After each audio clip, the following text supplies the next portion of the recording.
você começa a compreender exatamente como que as pessoas elas percebem você. Como que os seus filhos, seus amigos, sua esposa, seu marido, seu parceiro, sua parceira, ou seja, como é que isso acontece? Como é que você é percebido? E aí, muitas vezes, nós temos a oportunidade de refletir aspectos que estão muito vinculados à nossa história de vida. Muitas vezes a história pregressa, lá da tenra infância, que, de certa forma, criaram determinados condicionantes na nossa vida. E esses condicionantes, eles vão se solidificando e eles são incorporados por você na forma pela qual você se relaciona com o mundo. Pode ser agressivo, pode ser mais vaidoso, pode ser irado, pode ser, digamos, orgulhoso, pode ser invejoso, pode ser um bonachão, pode ser uma pessoa amedrontada. Tem vários caracteres aí, vamos dizer, personagens, melhor dizendo, vários personagens que nós chamamos isso de ego, ou seja, o nosso ego que faz parte do nosso aparelho psíquico, aí usando um pouquinho a linguagem da psicologia, talvez da psicanálise, ótimo, né? Ou seja, adoramos. você tem aí o id, o ego e o superego. O id, e aqui que os nossos ouvintes me perdoem, mas eu não sou psicólogo, muito menos psiquiatra, né? Mas eu estudei um pouco de psicanálise, então aprendi algumas coisas a respeito disso.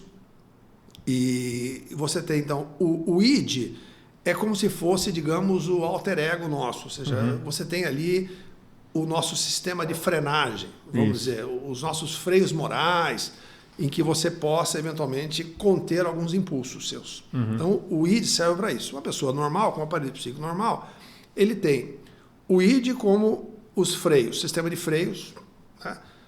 Coloca limites na nossa atuação. O nosso ego é o nosso aparelho de relacionamento social, de convivência em sociedade. Convivência com os nossos pais, com os nossos familiares, eventualmente com aqueles que foram os nossos genitores na nossa infância. E a partir dessas experiências, este personagem, ele se robustece.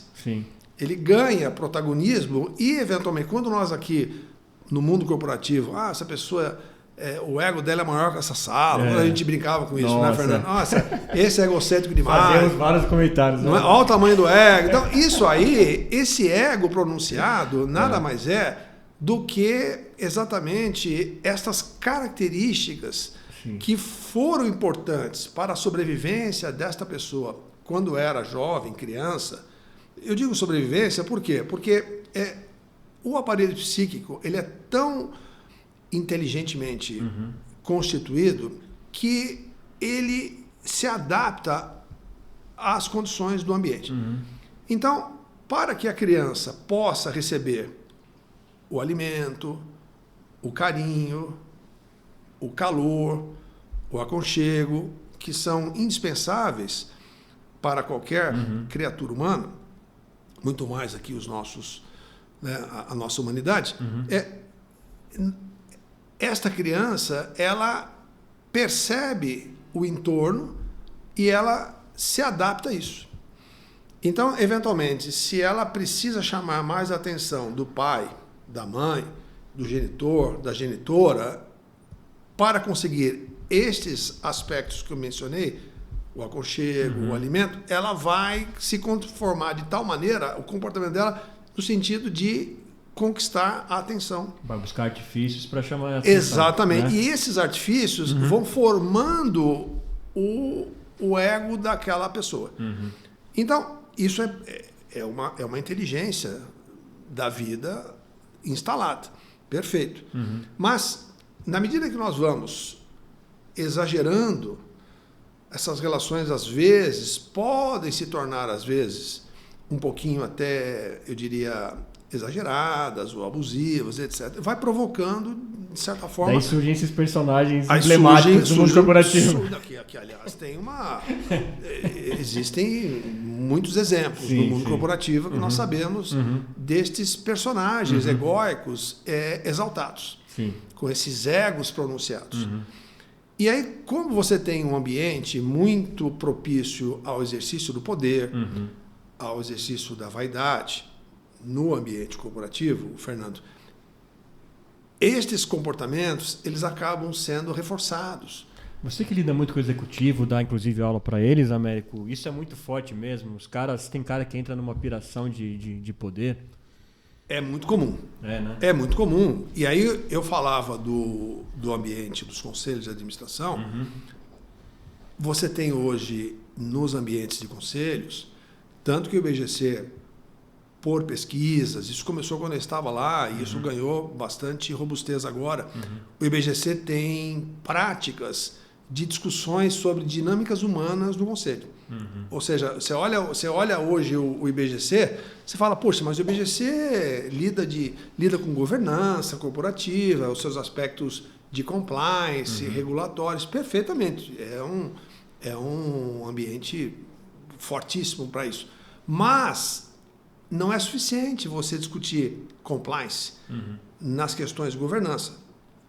Essas dinâmicas humanas, elas fazem diferença no sucesso ou, eventualmente, no não sucesso de conselhos de administração. Por quê? Porque você tem um espaço bastante fértil de acionistas com egos muito protagonizados, muitos, às vezes, com certa dificuldade de lidar com comportamentos contraditórios ao que ele pensa, não aceita, digamos, uma opinião divergente.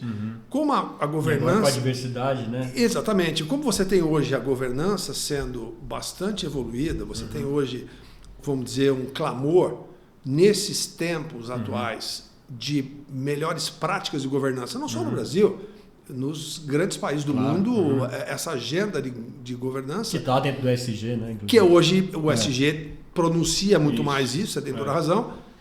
Isso acaba, digamos assim, colocando mais evidências nesta dinâmica de funcionamento dos conselhos. Por isso que essas questões que eu estou falando da liderança de si mesmo, que tem a ver com você compreender melhor quem é você, olhar o autoconhecimento, uma vez mais, sem nenhuma receita aqui, faça 10 lições, não existe isso. Há vários caminhos para buscar o autoconhecimento.